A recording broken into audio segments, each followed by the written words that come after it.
राना सनाउल्लाह साहब की जानिब से दिया गया एक बयान। अब राना सनाउल्लाह साहब ने एक बयान दिया कि जनाब 5 जो बड़े हैं उन्हें इकट्ठा बैठने की जरूरत है ताकि मामला जो है वो आगे चल सके, जिसमें उन्होंने नाम लिया नवाज शरीफ साहब, शहबाज शरीफ साहब, आसिफ अली जरदारी साहब, इमरान खान साहब, और उन्होंने कहा जी और वो जिनको सभी जानते हैं, मेरे ख्याल में वो जाहिर बात है फील्ड मार्शल आसिम मुनीर की बात कर रहे थे। अब अगर आप इसको रियलिस्टिकली उठा के देखिए तो ऐसा तो मुमकिनात में लगता नहीं है कि कभी इस तरह होगा, लेकिन मतलब आइडिया तो कम से कम फ्लोट किया गया है। मेरे लिए इंटरेस्टिंग बात क्या है, वो आमतौर पे इस तरह के कमेंट्स वगैरह जो है वो सियासतदान देते रहते हैं कि जनाब यूं हो जाए, इस तरह हो जाए, वो उस तरह हो जाए। मतलब फ्रैंकली स्पीकिंग अगर आप उठा के भी देख लीजिए तो मेरे ख्याल में तो आज तक कभी इस तरह का कोई वाकया हुआ ही नहीं कि 5 बड़े आपको एक जगह पे मिल जाए। यानी अगर माजी में भी कभी हुआ हो तो आप कहें ना कि जनाब वो फलां वाकया पेश आया था। आखिरी दफा नवाज शरीफ साहब और इमरान खान साहब अगर इकट्ठे किसी जगह पे बैठे थे तो वो एपीएस का जो वाकया हुआ था 2014 का जो धरना था, उसके बाद जब एपीएस का वाकया हुआ था उसके बाद एक प्रेस कॉन्फ्रेंस हुई थी जिसमें इन दोनों ने बैठ के इकट्ठे शिरकत की थी और उसको मीडिया को जो है उन्होंने एड्रेस किया था, जबकि उस वक्त इमरान खान साहब एक्चुअली एहतजाज के ऊपर थे।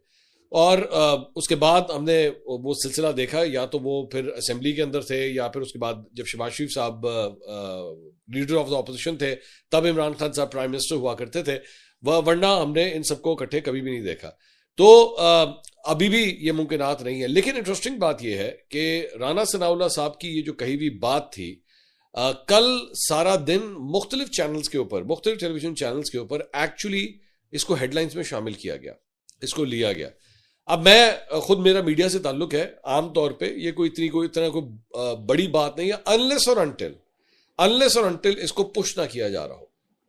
आई होप आप मेरी बात समझ सकते होंगे कि अगर उसको पुश ना किया जा रहा हो कि जनाब जरा चलाओ, हाँ जरा खबर जरूरी है। मैं नहीं जानता ये किस क्वार्टर की तरफ से आती है, ये क्या आती है, लेकिन इस खबर को जो है वो काफी हद तक लाइमलाइट मिली पिछले 24 घंटे के अंदर। मुख्तलिफ चैनल्स के ऊपर मैं देख रहा था कि इस खबर को रिपीट किया जा रहा है, बार बार हेडलाइंस के अंदर जो है वो चलाया जा रहा है। अब राना सनाउल्लाह साहब ही कल रात को शहजाद इकबाल साहब के शो में आए हुए थे।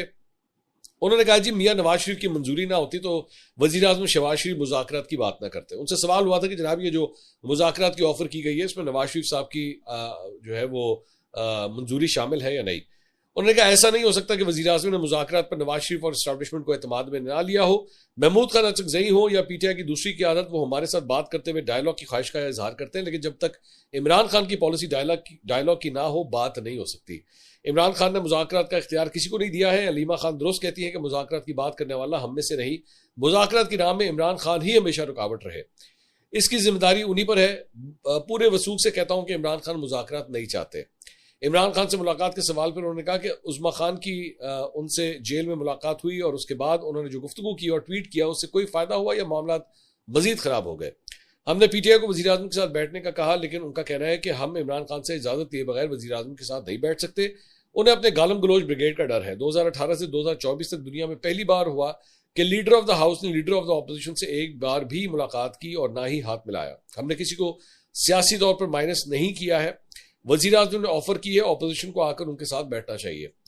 पीटीआई वाले स्पीकर ऑफिस में जाकर बात करें तो उनकी वजीर आजम से मुलाकात का इंतजाम हो जाएगा। मुलाकात में ये अपनी बात करें, वजीर आजम अपना मौक़िफ़ पेश करेंगे, बात इस तरह से आगे बढ़ेगी। सो बेसिकली बात इमरान खान साहब के हवाले से ही है।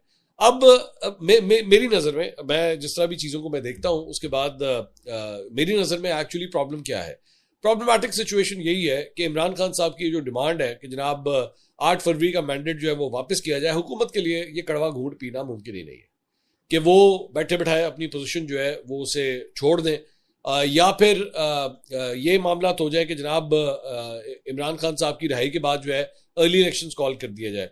ऐसा भी हुकूमत जो है वो किसी सूरत मानने के लिए तैयार नहीं है। अब आप इस सारी चीज को एक्चुअली अगर अटैच करें, सुहेल वड़ायत साहब का जो कॉलम था वंडर बॉय का, हम ऑलरेडी उसके बारे में बात कर चुके हैं, जिसमें उन्होंने कहा था कि एक वंडर बॉय की तलाश है।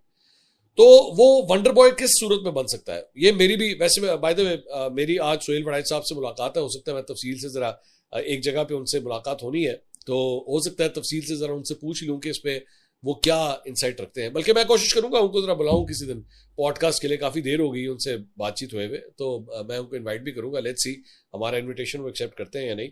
लेकिन साथ ही साथ ये जो वंडर बॉय वाली जो इस्तेलाह निकाली गई थी, इसमें यह भी हो सकता है कि कल को कोई कौमी हुकूमत बनाई जाए जिसमें तमाम सियासी जमातें एक्चुअली बीच में शामिल हो, जिसमें पीटीआई भी शामिल हो, नून लीग भी शामिल हो, पीपल्स पार्टी भी शामिल हो, और एक बीच में न्यूट्रल आदमी जो है उसे प्राइम मिनिस्टर बना दिया जाए, जिसके ऊपर सब